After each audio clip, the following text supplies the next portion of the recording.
I am Captain Alicia Owen. I was 32 when the Owen family's veil of lies finally collapsed. I remember standing in the middle of my mother's backyard, surrounded by 60 people I hadn't seen since I was 26. White tablecloths, twinkling string lights, a banner that read, "Happy 25th Anniversary." A wedding anniversary party for my mother, a party I was never invited to. Her phone started ringing before I could even reach the dessert table. Then it rang again. And again. For 3 straight days after that, it didn't stop. You see, for 2 years, my mother had looked these people in the eye and told them I was locked away in a rehab facility, crumbling from military-induced trauma. They sent pity letters. They prayed for me. But I've never touched a drug in my life, and in just a few minutes, everyone at this table is going to know exactly where I've been. Welcome to Noble Revenge. This is where we share real-life moments when silence ends and lines are drawn. If this is your first time here, leave a comment and hit that subscribe button. Now, let's get into it. To understand how it got to this point, there were 4 of us living in that house. 4 people. 1 roof. 0 witnesses to the slow-motion car crash happening inside. My mother, Diane, treated the family image like a religion. She was the high priestess of suburban perfection. She'd spend hours polishing the front windows until they gleamed, making sure the neighbors in our cookie-cutter Atlanta neighborhood saw nothing but success.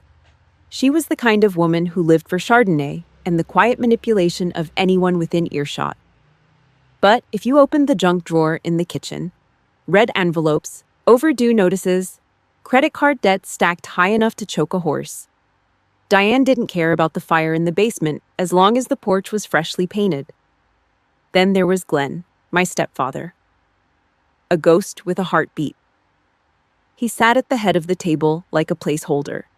He swallowed his food with a practiced, quiet cowardice, eyes always fixed on the wood grain of the table, nodding at every word that fell out of Diane's mouth.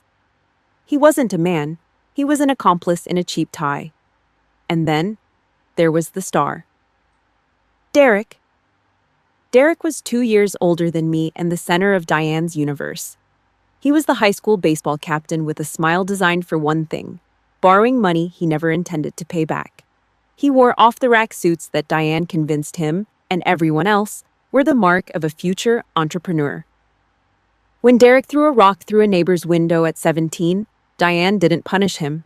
She wrote a check, smoothed his hair, and told the neighbor her boy just had a strong personality.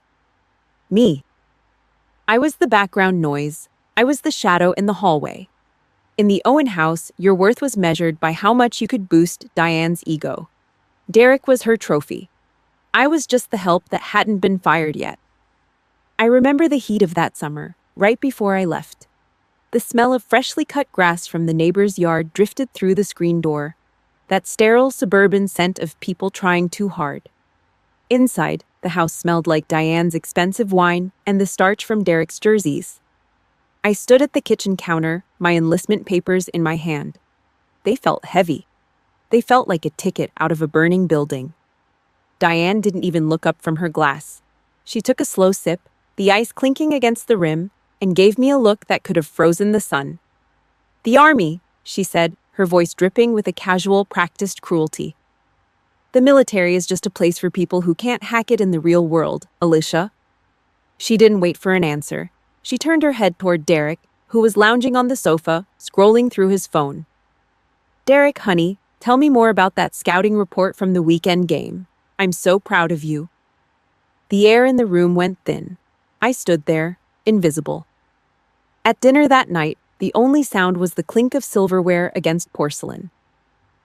Diane talked for 45 minutes straight about Derek's potential. She ignored me so thoroughly it felt like a physical weight. It wasn't an accident, it was a tactical strike. She was reminding me that in this family, I didn't exist unless I was serving the golden boy.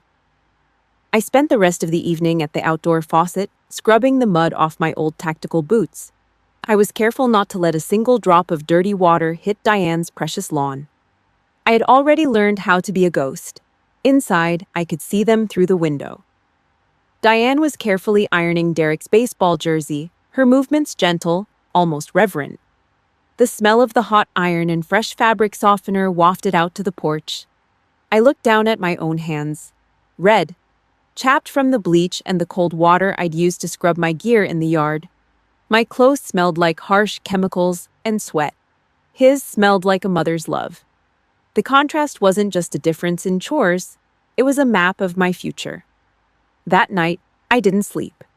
I sat on the edge of my bed and packed my life into a single olive drab duffel bag.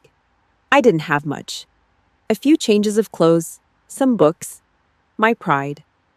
I waited until 3 in the morning. The house was silent except for the hum of the refrigerator and Glenn's faint, rhythmic snoring from down the hall. I didn't wake them. There was no point. No one was going to stand at the door and wave goodbye. No one was going to tell me to be safe. I stepped out onto the gravel driveway. The air was cool, finally. I threw the duffel bag into the trunk of my beat-up car. The sound of that zipper, that long, metallic rip, sliced through the suburban silence like a serrated blade. It was the sound of a cord being cut. I didn't look back at the polished windows or the mowed grass. I didn't look back at the golden boy sleeping in his starched sheets or the ghost man in the master bedroom. I needed a commander. I needed a code. I needed a reason to stand tall that didn't involve Diane Owen's approval. As I pulled out of the driveway, the only thing I left behind was the girl who tried to be enough. I headed toward the base, toward the gray concrete and the smell of gunpowder, toward the only place where a person's value was earned, not assigned. I was gone before the sun hit the grass. But I didn't know then that the real battle wasn't overseas. The real war was just beginning, and the first casualty was about to be the only person I ever truly loved. In a world full of liars, Ruth Kessler was the only person who dealt in facts. While Diane was busy polishing the silver and lying to the neighbors about our non-existent wealth, my grandmother was in her garage, making sense of the world through numbers. She wasn't much to look at. 5'2". Silver hair pinned back so tight it looked painful. She ran a small accounting firm out of a converted garage that smelled like old carbon paper and cheap black coffee. There were no curtains, no decorative pillows, just metal filing cabinets, a heavy oak desk, and the rhythmic, mechanical clack, clack, clack of an old-school calculator. Ruth Kessler didn't do feelings. She did audits. She saw right through Diane's suburban facade and Derek's parasitic charm. To her, they weren't family. They were bad debts that needed to be written off. I was 16 when she called me into her office. The Georgia heat was thick outside, but the garage was cool, shaded by the massive oak trees in her yard. She didn't invite me to sit. She just stood there, looking at me with eyes that could spot a misplaced decimal point from a mile away. She reached into her desk drawer and pulled out a pocket watch. It wasn't gold. It was brass. Heavy. Thick. It had a weight to it that made my palm ache. "Listen to me, Alicia," she said, her voice like gravel over silk. "People will try to tell you that love is what keeps you safe. They're lying. People will tell you that family is your foundation. They're lying about that too." She pressed the watch into my hand. "Money you make with your own hands is the only armor no one can strip off you. Remember that?" That wasn't just a pep talk. It was a strategy. Behind my mother's back, Ruth had set up a trust fund. $40,000. It was a locked account, a safety net waiting for the day I finally hung up the uniform and needed a place to call my own. She didn't tell Diane. She knew better. 6 years later, I was 22 and 3/4 of the way through officer candidate school. I was at Fort Benning, face down in the red clay, crawling under a web of live fire tracer rounds and jagged concertina wire. My lungs were burning. My fingernails were torn. I was becoming the soldier Ruth knew I could be. Then the sergeant called my name. A stroke. She was gone before she hit the floor of that garage, still clutching a blue ink pen at her desk. I didn't have time to mourn. I didn't have time to wash the Georgia mud out of my ears. I threw my gear into my car and drove 400 miles through the night, fueled by nothing but caffeine and a hollow, freezing ache in my chest. The church was full of people Ruth probably would have hated. I stood in the third row, my back as straight as a bayonet. I was still in my Class A uniform. It was wrinkled. There was a faint layer of dust on the shoulders that I couldn't quite brush off. I looked like a soldier who had lost her commander. Diane sat in the front row. She was a vision in black silk, clutching a lace handkerchief like it was a prop in a Broadway play. She wailed. She gasped. She played the grieving daughter so well I almost wanted to applaud. But I saw her eyes. They weren't red from crying. They were sharp, scanning, calculating the value of the estate. After the service, we stood at the gravesite. The Georgia sky finally gave up and started dumping a cold, miserable rain.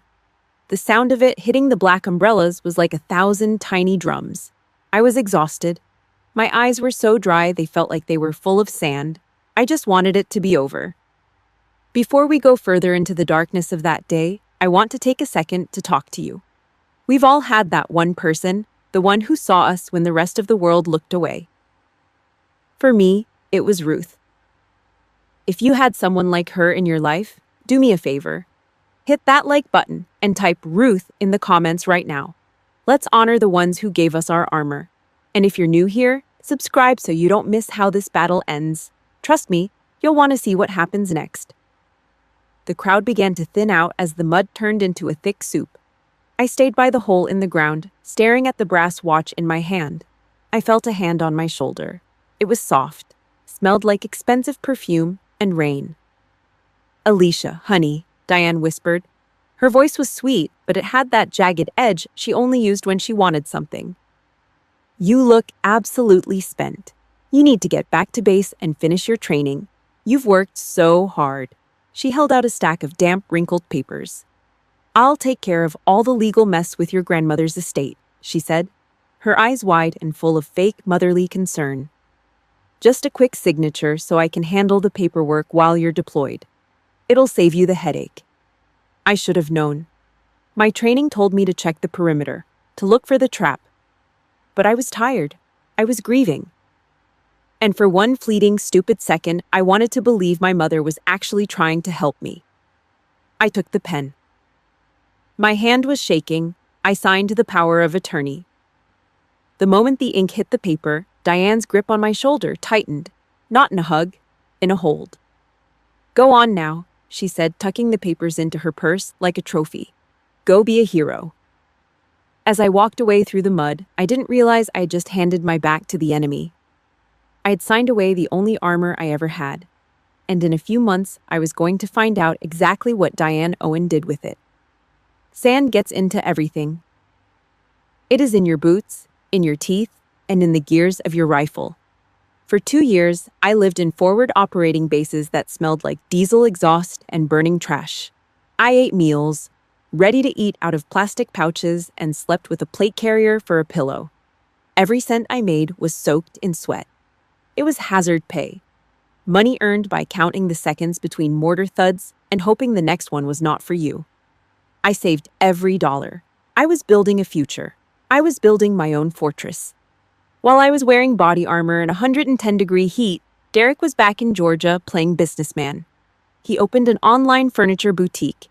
He bought a fancy desk and spent 11 months pretending to be an executive, while Diane cheered from the sidelines. He did not have a plan.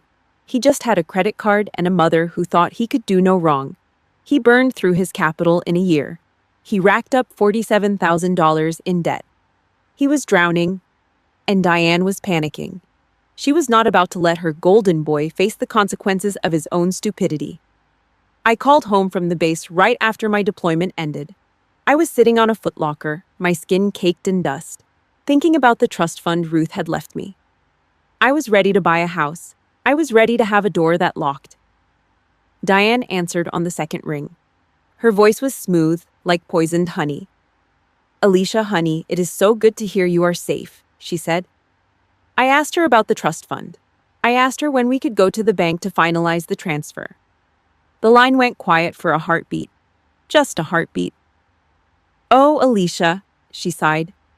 It was that fake, tragic sound she used when she wanted pity. "Your grandmother. She was so sick before she passed. The medical bills were astronomical. The insurance did not cover half of it. I had to use the fund to clear her debt. There is nothing left, honey. It was all for her care." I sat in the silence of that base. I remembered the garage. I remembered the blue ink pen Ruth was still holding when her heart stopped. She died instantly. She never saw a hospital bed. She never had a medical bill.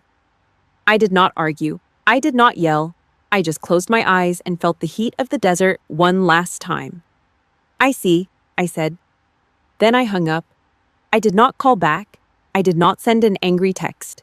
Instead, I hired a lawyer in Atlanta, a man who dealt in facts just like Ruth did. 2 weeks later, I was sitting in a high-rise office in downtown Atlanta. The air conditioning was humming, a low, mechanical growl that felt sterile and cold against my skin. It was a sharp contrast to the blistering heat I had left behind. The office smelled like expensive printer ink and old paper. The table was made of dark cherry wood, polished so bright I could see my own tired reflection. My lawyer pushed a manila folder across the table. "You were right to look into this," he said. His voice was dry, professional. I opened the folder. The paper was crisp, white. It felt heavy in my hands. I looked at the bank statements. Every single cent of the $40,000 was gone. Diane had drained the account 2 years ago, right after I signed that power of attorney in the rain. I saw the withdrawal slip. My eyes locked onto the reason Diane had given the bank to bypass the trust restrictions. Emergency filing, medical condition of beneficiary. I felt a coldness spread through my chest. It was not the air conditioning, it was something else. I turned the page.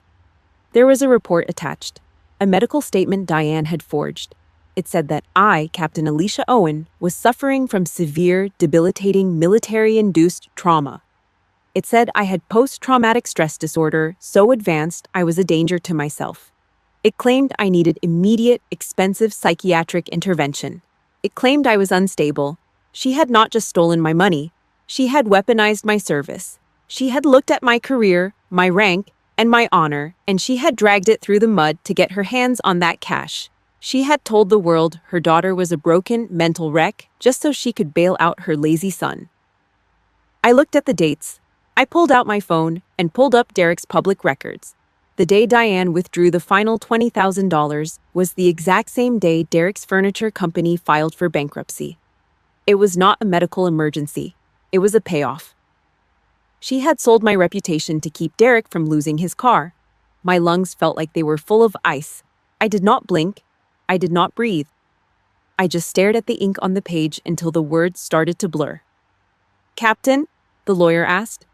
I looked up. My face was a mask. I had spent years learning how to control my reactions in rooms where people wanted me dead. This was no different. "I need copies of everything," I said. My voice was steady, too steady. "What are you going to do?" I stood up. I straightened my jacket. I adjusted my watch, the brass one Ruth had given me. It felt like an anchor. "I'm going on a mission," I said. I walked out of that office and headed straight for the airport. I did not have a suitcase. I did not have a plan for a long stay. I just had a folder full of lies and a heart that had finally turned to stone. The rage did not burn. It did not make me want to scream. It was a cold, calculating thing. It was the silence of a sniper waiting for the perfect shot. I boarded the plane to Atlanta. I sat in the small, cramped seat and watched the clouds disappear below me. I thought about the backyard party Diane was planning. I thought about the string lights and the white tablecloths. I thought about the 25-year marriage she was so proud of. I opened the folder one last time and looked at the forged medical report. Diane Owen thinks her daughter is a broken soldier. She thinks I'm a victim of the war. She's about to find out that she was wrong. I am not the casualty. I am the storm. The plane touched down. I felt the wheels hit the tarmac with a violent jolt. I did not flinch. I just reached for my bag and stepped into the terminal. I was home. And the war was officially beginning. The floorboards groaned under my tactical boots. It was the only honest sound in that house. I had 48 hours of leave and a soul full of ice. I did not fly from the desert to Atlanta for a hug or a warm meal. I came for the receipts. The air in the kitchen was stagnant. It was heavy with the smell of a burnt roast chicken and the sharp tang of Diane's perfume. The fluorescent light hummed overhead. It flickered just enough to turn the room into a sickly, pale interrogation chamber. It made everything look thin. It made the suburban perfection look like a cheap stage set ready to collapse. They were waiting for me. Diane, Glenn, Derek. They had formed a semicircle around the glass kitchen table. It was a defensive line. It was a formation I had seen in a dozen briefing rooms. But here, the enemy wore pearls and polo shirts. A corrupt alliance. Diane sat in the middle. Her back was a rigid line of defiance. Her fingers drummed against the cold glass. Glenn sat to her left. He was a shadow of a man. His eyes were fixed on a scratch in the wood. Derek was on the right. He was leaning back in his chair. He looked like he owned the world. He was wearing a brand new Ralph Lauren polo, navy blue, crisp. It was bought with my blood money. I did not sit down. I did not say hello. I reached into my jacket and pulled out the bank statement. I threw it onto the glass table. The paper slid across the surface with a sharp, cold hiss. It stopped right in front of Diane. "Grandmother died that same day," I said. My voice was a flat line of lead. There were no medical bills. There was no hospital stay, not a single hour. So, tell me, where is my $40,000? Diane did not even look at the paper. She did not have to look. She knew exactly what it said. She gripped the edge of the table until her knuckles turned white. She did not cry. She did not apologize. She went straight for the throat. "How dare you?" she hissed. The fake motherly sweetness was gone. This was the real Diane, the one who lived behind the polished windows. "How dare you walk into my home and call me a thief? After everything I have sacrificed to keep this family together? After the way you abandoned us for that uniform? You think you are so much better than us because you carry a gun?" Glenn stirred. He cleared his throat, but he did not look up. He could not look me in the eye. "Alicia, honey," he mumbled. His cowardice was a physical stench in the room. "Your mother has done everything for you. You have to understand. Things were hard. We are a family. Money comes and goes." He was covering for a criminal. He did it just so he did not have to listen to her scream at night. He was the accomplice who watched the store get robbed and held the door open for the thief. Derek laughed. It was a dry, hollow sound that grated against my nerves. He crossed his arms over that expensive navy shirt. He had a smirk that made me want to break his jaw against the glass table. "You always were the difficult one," he said. "Always obsessed with every little cent. It is honestly exhausting. We are trying to have a nice anniversary dinner, and you come in here with your military attitude. You're acting like a drill sergeant. Get over yourself, Alicia. You have a paycheck. I needed a start." He had spent my entire life savings on a failed business and a lifestyle he could not afford, and now he was calling me the greedy one. They were not sorry. They were not even ashamed. They were just angry that I had interrupted the movie they were starring in. They were protecting the lie because the lie was all they had left. In the military, you learn the value of a tactical retreat. You do not throw a grenade into a minefield that has already been paved over.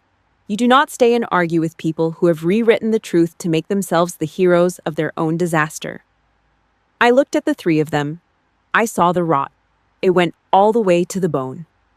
They were a closed circuit of lies. There was no victory to be found in this kitchen, not today. The terrain was rigged. I did not yell. I did not throw a plate. I just stood there. I breathed in the smell of the burnt chicken and realized that I was looking at three strangers. I was done trying to find a home in a house full of ghosts. I reached down and picked up the bank statement. I folded it slowly. "Keep the trash," I said. My voice did not shake. "Keep every single cent of it." I turned on my heel. The sound of my boots on the hardwood was like a hammer hitting a nail.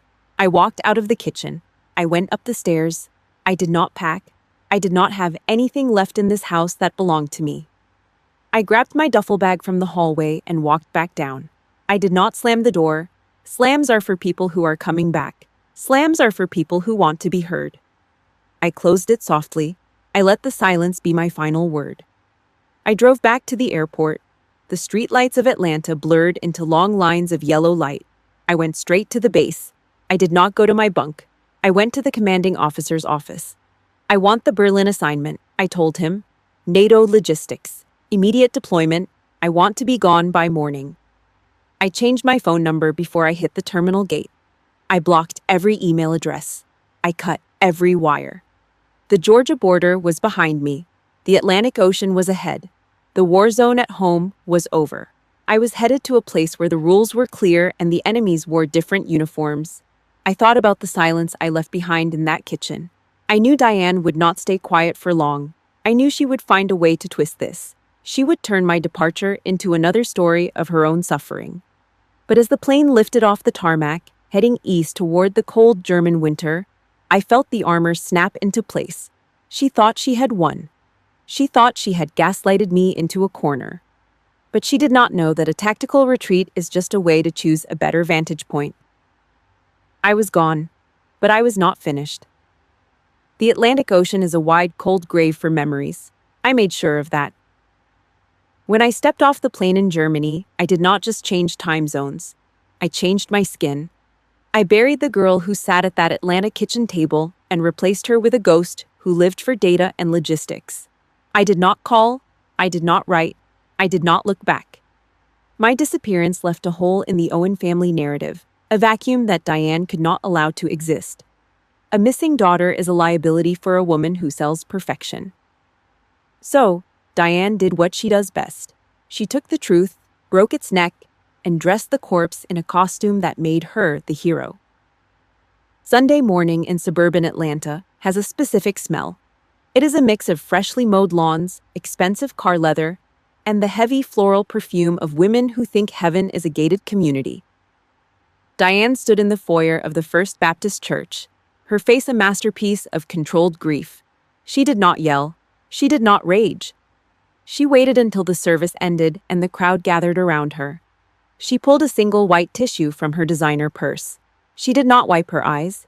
She just dabbed the corners, careful not to smudge the mascara she had applied to look like she had been crying for hours. She's getting the help she needs, Diane whispered. Her voice carried just far enough for the surrounding pews to hear. The war. It changed her. The trauma was too much. She's in a private rehab facility now. It is a long road, but we are praying every single day. She did not say rehab like it was a shame. She said it like it was a sacrifice she was making.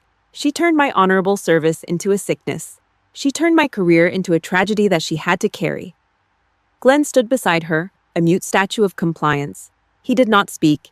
He just nodded, his hand resting on Diane's shoulder as if to steady her through the weight of her fake sorrow. Behind them, Derek leaned against a pillar, checking his reflection in his phone screen. He had already posted the status. Please pray for my sister. Life after the military is a battle some cannot fight alone. Within 24 hours, 60 members of the Owen clan believed that Captain Alicia Owen was a shivering addict in a padded room. Diane started a pity box in the hallway of their home. She collected sympathy cards and casseroles from neighbors who felt sorry for the mother of the broken soldier. She thrived on it. My reputation was the fuel for her social engine. 4,000 miles away, the reality was made of gray concrete and the hum of high-powered servers. Berlin in the winter is a city of shadows. I lived in a windowless bunker 30 feet below the ground, a command center for NATO logistics. There was no Sunday brunch here. There was only the bitter, metallic taste of black coffee and the blue light of tactical displays.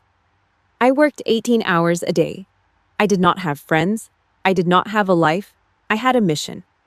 I was redesigned as a machine that moved millions of dollars in equipment across borders with the tap of a key. I lived in a small apartment that smelled like industrial cleaner and damp wool. At night, I did not sleep. I sat on the floor, the radiator hissing in the corner, and held the brass pocket watch Ruth had given me. The glass was cracked. The hands did not move. It was a dead thing, just like the girl I used to be. I would run my thumb over the jagged edge of the glass until the pain grounded me. I used that discipline to crush the loneliness. I did not need a mother. I did not need a family. I needed a grid. I needed a coordinate. I needed to know that every cent I earned was going into an account that Diane Owen could never touch. 2 years crawled by. The bunker became my church. The data became my scripture. I was promoted to major. I was the lead project manager for a network that kept the front lines fed and fueled. I had built a fortress around my life, stone by stone, through sweat and silence. I was untouchable. I was a success story that no one back home was allowed to see. It was a Friday afternoon. The air in the office was thick with the smell of ozone from the computers. I was finalizing a transport manifest when the duty officer knocked on my door. He was carrying a cardboard box. It was beat up, the edges frayed from the long trip across the ocean. The tape was yellowed. The return address said Atlanta. The name on the label was not Diane. It was Aunt Margot. Margot was the only one who never went to Diane's Sunday performances. She was the one who saw the red envelopes in the junk drawer. I took the box. It felt heavier than it looked. My hands, steady for 2 years of high-stakes military operations, felt a slight tremor as I reached for my pocket knife. I sliced through the tape.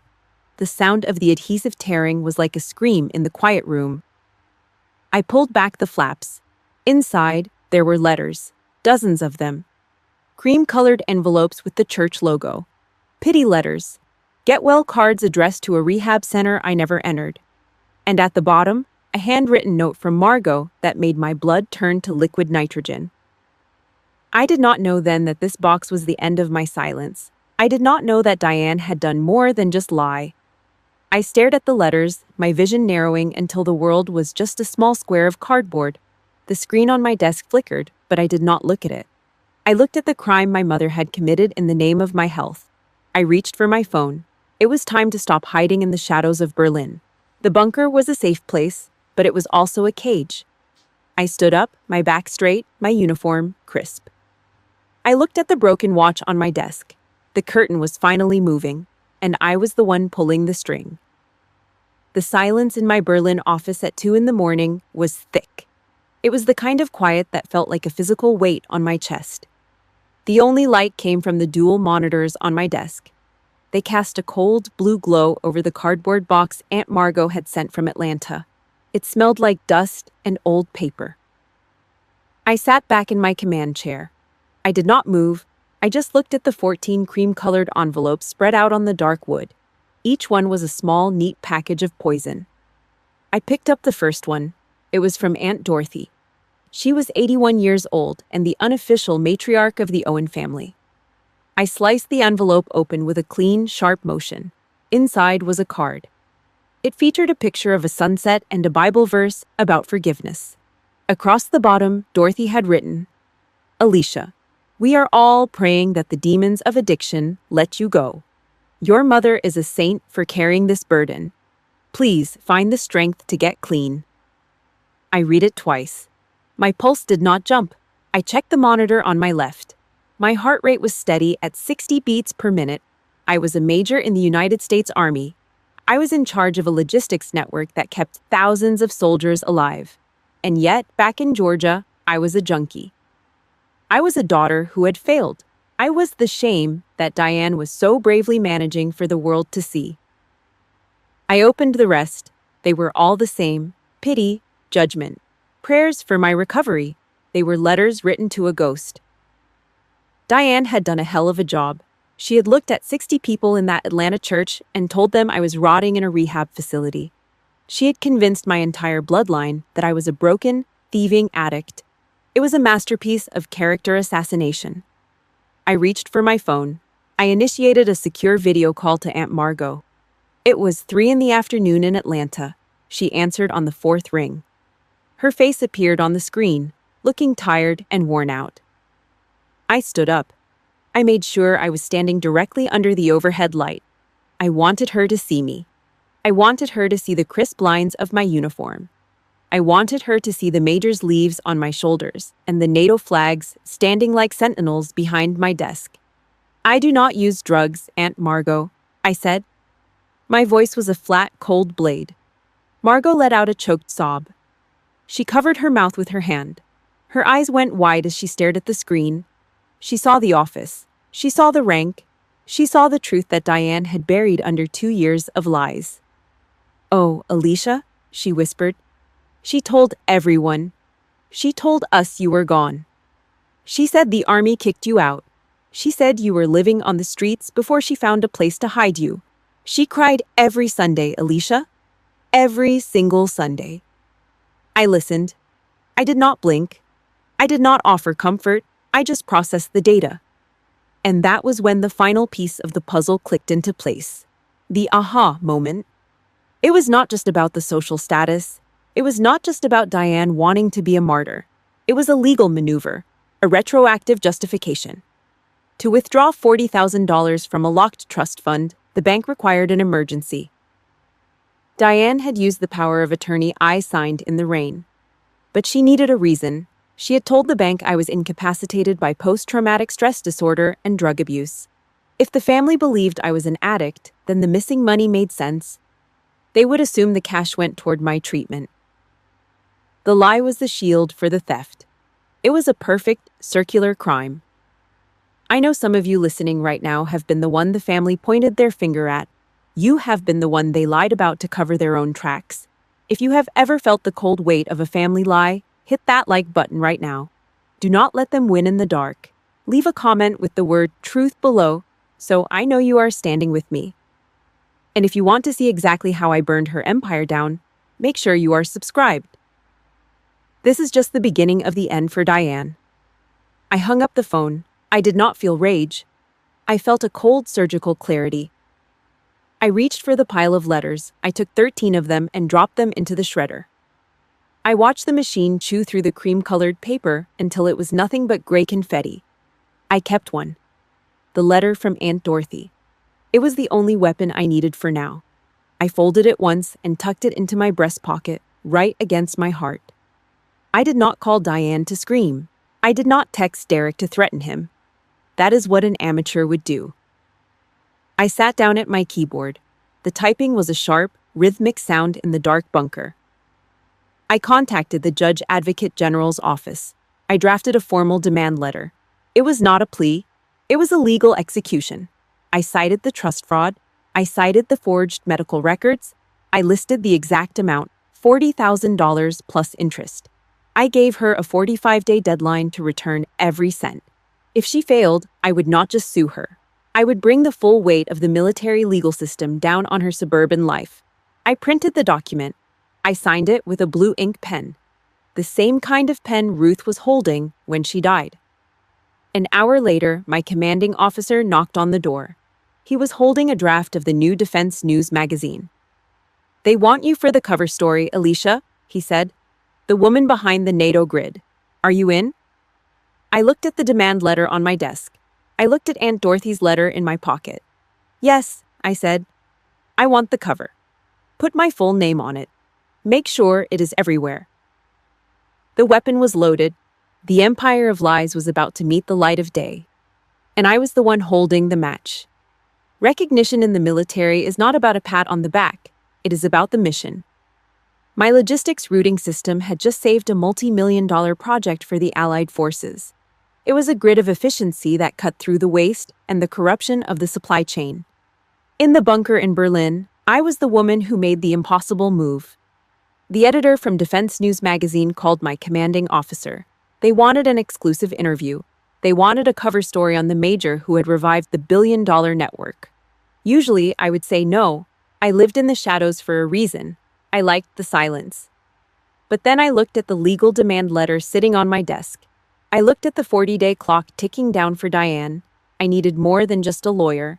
I needed a weapon that could not be ignored. I needed a truth so loud it would shatter every window in that Atlanta suburb.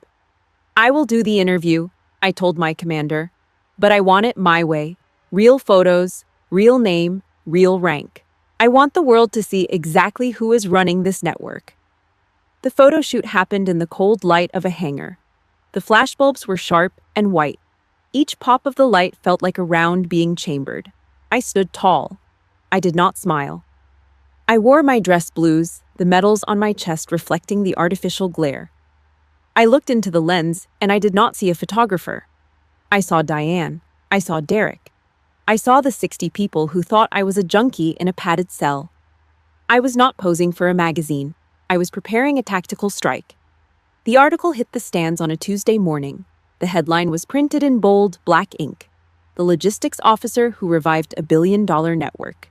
Below it was my face, eyes locked forward, jaw set, a portrait of discipline and power. I held the physical copy in my hands. The paper was glossy. It felt heavy. It felt lethal. By noon, my phone began to vibrate on the desk. It was Margot. Her messages were a frantic stream of text. Diane is hosting the party this weekend, the 25th anniversary. Everyone is coming. 60 people, Alicia. They are all talking about you. They are still saying you are in the facility. Dorothy is telling everyone how brave Diane is for paying your bills. You have to do something. Margot sent one final text that cut through the noise. You do not need an invitation, Alicia. You need an entry point. I did not hesitate. I requested 72 hours of emergency leave. I packed a small bag. I did not take my uniform this time. I needed to move like a civilian. I needed to be the ghost they thought they had buried. I landed in Atlanta on Friday night. The air was thick and humid, a wet blanket of southern heat that smelled like pine needles and exhaust. I did not go to a fancy hotel. I hired a car and drove to a cheap, roadside motel 2 blocks away from my mother's house. The carpet smelled like stale cigarettes and industrial cleaner. The walls were thin enough to hear the highway. It was perfect. It was a staging area. I spent Saturday morning in the silence of that room. I ironed my white shirt. The smell of the hot starch rose from the fabric, sharp and clean. I pressed the collar until it was a blade. I put on a black civilian suit. It was tailored, cold, professional. I took the brass pocket watch Ruth had given me. I wound it slowly. The mechanical click, click, click was the only sound in the room. I wrapped the chain around my wrist. The weapon was loaded. At 5:45 p.m., I parked my car half a block away from the Owen residence. I did not pull into the driveway. I did not want them to hear the engine. I stepped out onto the asphalt. The sun was beginning to dip, casting long, jagged shadows across the manicured lawns. I walked along the wooden fence. I could hear the party before I could see it. The sound of smooth jazz drifted over the cedar planks. I heard the high-pitched ring of crystal glasses touching. I heard the hollow, practiced laughter of the suburban elite. It was the sound of people who lived in a bubble of their own making. It was the sound of the lie Diane had built with my money. I reached the side gate. It was a heavy iron latch. My heart rate stayed at a steady 60 beats per minute. I was not the girl who had run away in the middle of the night. I was not the casualty they had described in their letters. I was the commanding officer of my own life. I looked through the gaps in the gate. I saw the white tablecloths. I saw the string lights twinkling like fake stars in the trees. I saw Diane in a white dress, moving through the crowd like a queen. She was holding a glass of Chardonnay, her head tilted back as she laughed at something Derek said. Derek was wearing a designer blazer, looking every bit the successful man Diane had bought for him. They looked happy. They looked safe. They looked like they had forgotten I ever existed. I reached out my hand. My fingers brushed the cold metal of the latch. The jazz music swelled. I took one deep breath, drawing the humid Atlanta air into my lungs. I focused on the weight of the magazine in my pocket and the brass watch on my wrist. The infiltration order was clear. I gripped the handle. I did not hesitate. I pushed the gate open. The hinges did not make a sound. But as I stepped onto the gravel of the backyard, the world was about to change. The iron latch was cold against my palm. I stood in the dark space between the cedar fence and the neighbor's garage. I watched. Through the narrow slats of the gate, the backyard of my mother's house looked like a high-budget movie set. It was a 25-year anniversary celebration for a marriage built on silence and a bank account built on theft. The air was thick with the smell of expensive charcoal and marinated steak. String lights were draped across the oak branches, casting a warm, deceptive glow over 60 guests. They were the members of the Owen clan and the pillars of the local church. They were the chosen audience for the final act of a long-running lie. Diane stood in the center of the patio. She was wearing a white silk dress that probably cost $3,000 of my money. She looked like a saint. She held a glass of chilled Chardonnay, the light catching the gold rim of the crystal. She was surrounded by a group of women from her garden club. They leaned in. their faces full of practiced sympathy. "We just take it one day at a time," Diane said. Her voice was a soft, tragic melody. "The trauma from her military service was just too deep. She's in a specialized facility now. It is incredibly expensive, but we will do whatever it takes to bring our Alicia back. We just want her to be whole again." Aunt Dorothy touched Diane's arm with a trembling hand. "You are such a strong woman, Diane. Most mothers would have given up. God will reward your sacrifice." I watched her sip the wine. That wine was bought with the $40,000 I had earned in the burning sand of the desert. The white tablecloths, the professional catering, the jazz quartet playing in the corner. It was all funded by the lie that I was a broken addict. Every laugh that echoed in that yard was a slap in the face of my honor. Every bite of food was a piece of my reputation being chewed and swallowed. Derek was standing by the mahogany bar. He was wearing a designer blazer and a pair of Italian loafers. He was regaling a group of younger cousins with stories of his recent international investments. He looked like a man who had never seen a red collection envelope in his life. He looked like a man who had never known the weight of a rifle or the cold fear of a night watch. He was a parasite in a well-tailored suit. At the edge of the patio, near the hibiscus bushes, Becca was sitting on a stone bench. She was the cousin of Derek's wife, a woman who spent most of her life on social media. She was scrolling through her phone, her face illuminated by the harsh blue light of the screen. Suddenly she stopped. Her thumb hovered over the glass. She squinted at the display. She tapped the screen and zoomed in. I saw her eyes go wide. She looked up, scanned the crowd with a confused expression, and then looked back at the phone. Becca stood up. She did not say a word. She walked over to her husband and pulled his sleeve. She pointed at the screen. She was looking at the digital edition of Defense News. She was looking at the cover story. The logistics officer who revived a billion-dollar network.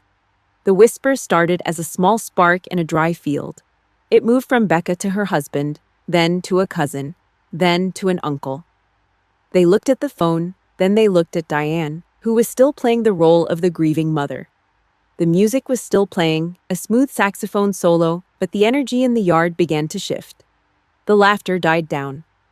The air felt heavy, as if the oxygen was being sucked out of the space. I pushed the gate. The iron hinges groaned. It was a long metallic screech that cut through the jazz quartet like a serrated blade. I stepped onto the gravel. Crunch, crunch, crunch. Every step was a rhythmic strike. I did not rush. I walked with the measured, terrifying pace of a soldier on a parade deck. My back was a straight line. My chin was up. My black suit was crisp and sharp.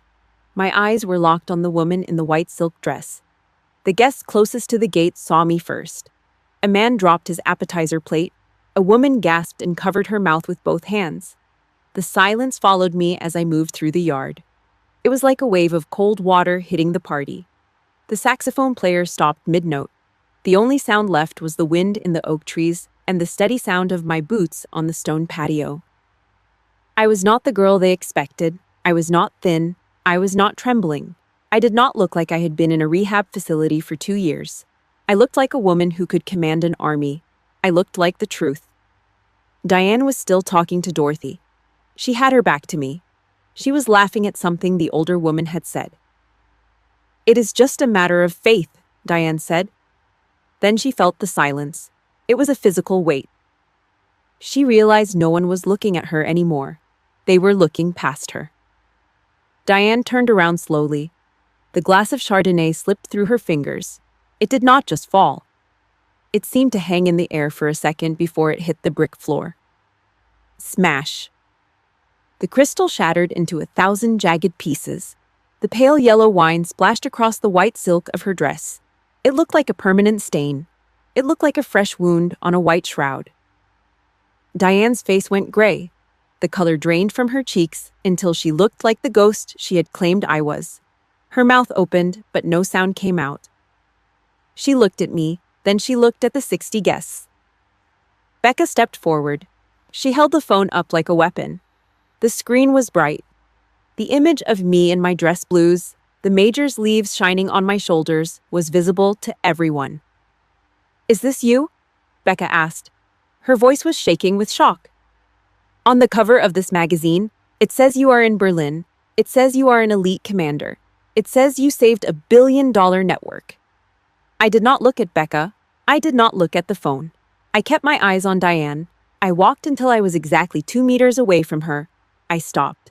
I stood there, a shadow in the middle of her lights. "Hello, Mother," I said.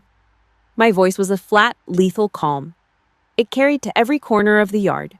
I looked at the wine stain on her white dress. I looked at the stolen party and the fake smiles. I looked at the 60 people who were finally seeing the light of day. Happy anniversary. The silence was total now. The only thing left was the sound of my mother's labored breath and the steady ticking of the brass watch on my wrist. The bomb had been dropped, and I was the only one who knew how to survive the blast. The silence in the backyard was not peaceful. It was the silence of a house of cards just before the wind hits. I stood in the center of the patio, a black suit among a sea of pastel colors. Aunt Dorothy stood up. The sound of her heavy wooden cane striking the patio brick echoed against the cedar fence. It was a sharp, final sound. She was 81 years old. She had seen 3 wars and buried a husband. She did not have time for games. Her eyes were fixed on my mother. "Diane," Dorothy said. Her voice was thin, but it had the edge of a serrated knife. "You told every person in this family that Alicia was in a rehab facility. You said she was lost to the needles and the trauma. You took our prayers. You took our sympathy. You even took the collection from the Sunday service to pay for her care." Diane's hands were shaking so hard the empty crystal glass would have shattered if she were still holding it. She looked down at the red wine stain on her white silk dress. It looked like a map of a disaster. The smell of the spilled Chardonnay was sharp and sour in the humid Georgia air. It is complicated, Dorothy," Diane stammered. She looked around the yard, searching for a face that was still on her side. "I was trying to protect her. The army. They do not tell you the whole story. I had to manage the image of this family. I had to be the strong one." "Image," Dorothy spat. The word was a curse. "You did not manage an image. You managed a lie. You treated your own daughter like a secret you had to bury." I reached into the inner pocket of my black suit jacket. I did not rush. I did not look at the 60 guests who were now frozen with their plates in their hands. I pulled out the cream-colored envelope. I held the letter up so the string lights could catch the church logo on the corner. "This is the letter you sent me, Dorothy," I said. My voice was steady. It was the voice of a woman who had spent 2 years directing troop movements across continents. "You sent it to an address in Berlin, a military post office. You thought you were writing to a drug addict who had failed her country.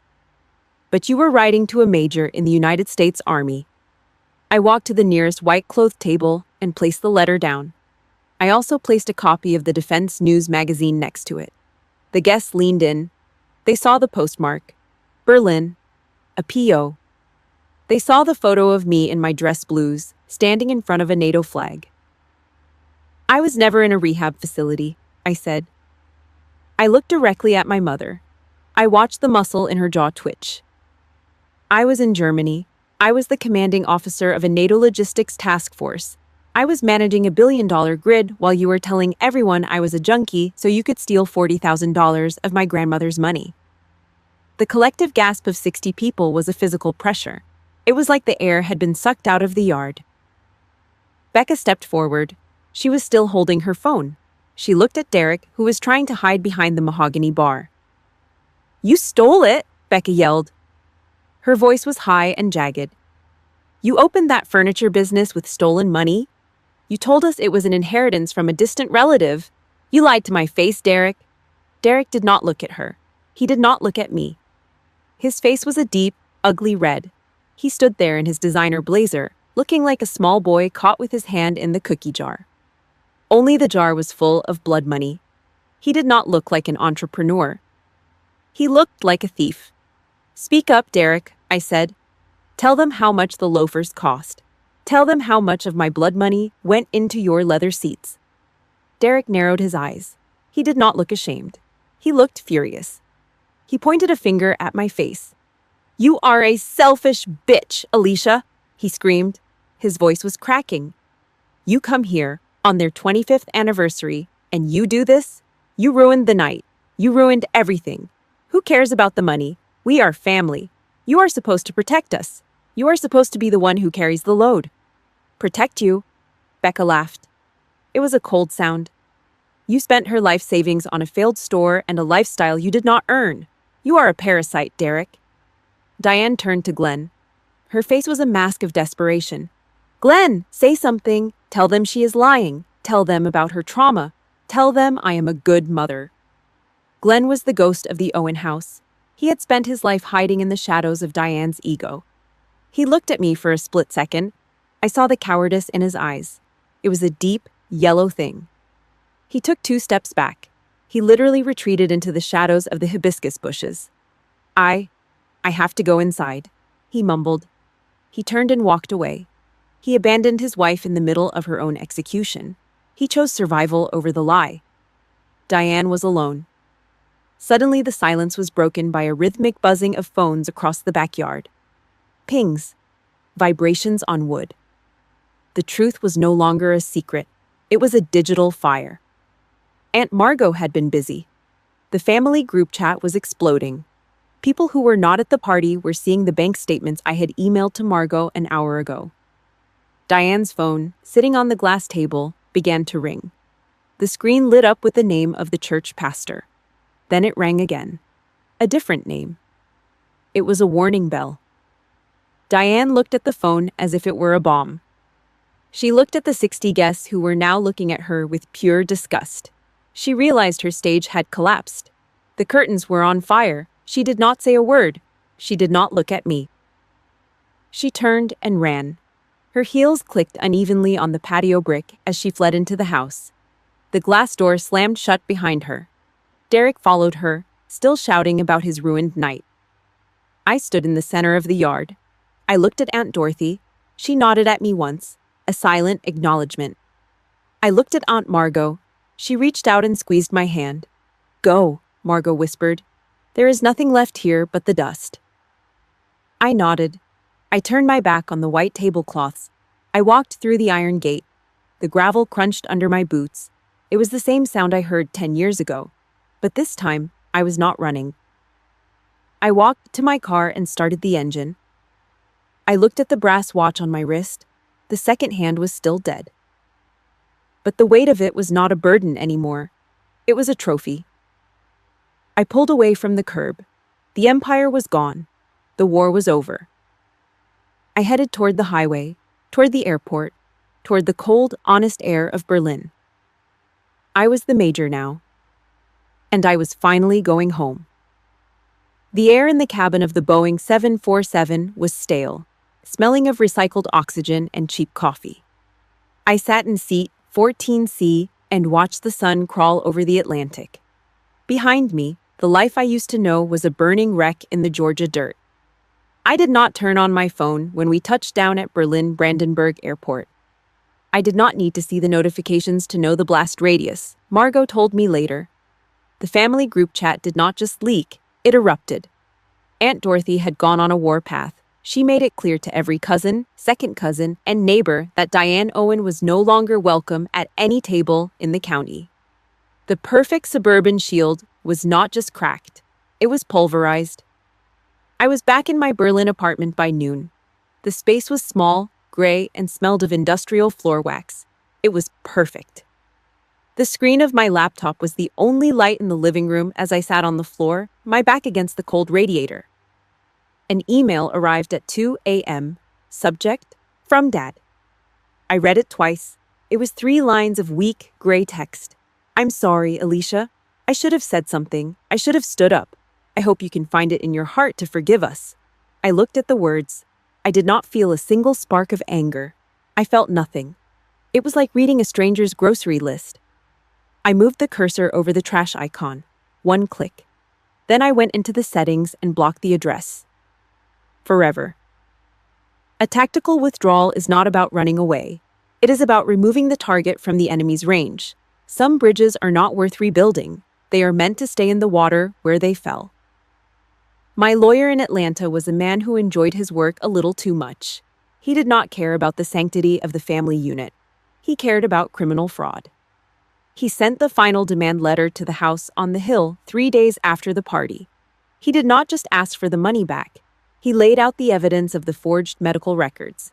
He mentioned the term involuntary manslaughter of reputation, just to see them flinch. Diane panicked. She did not have $40,000. She had spent it on Derek's delusions and her own white silk vanity. She tried to call Margot for a loan. Margot did not answer. She tried to call the pastor. The church had already scrubbed her name from the committee list. The fallout was surgical. Derek had to sell the designer SUV. He had to sign over the deed to the small condo he bought with my hazard pay just to stay out of a courtroom. Every month, for the foreseeable future, a check would be deposited into my account. $1,000. Blood money being returned to its owner, drop by painful drop. They did not just lose the cash. They lost the only person who would have ever caught them if they fell. They were on their own now. 3 ghosts living in a house that felt far too big for people who could not look each other in the eye. Diane's legacy was no longer her daughter. It was a debt. The wind in Berlin in late November is a different animal than the wind in Georgia. It is sharper. It has a bite that reminds you exactly where your skin ends and the world begins. I stood on my small balcony, 4 floors above the cobblestone street. The city was a blur of gray mist and flickering street lamps. Tomorrow morning, I have a briefing with the Allied Command. I have a team of engineers and officers who depend on my word. They do not care about the junk drawer of my childhood. They do not care about the lies a desperate woman told in a church foyer. They care about the grid. They care about the mission. They care about the truth of a job well done.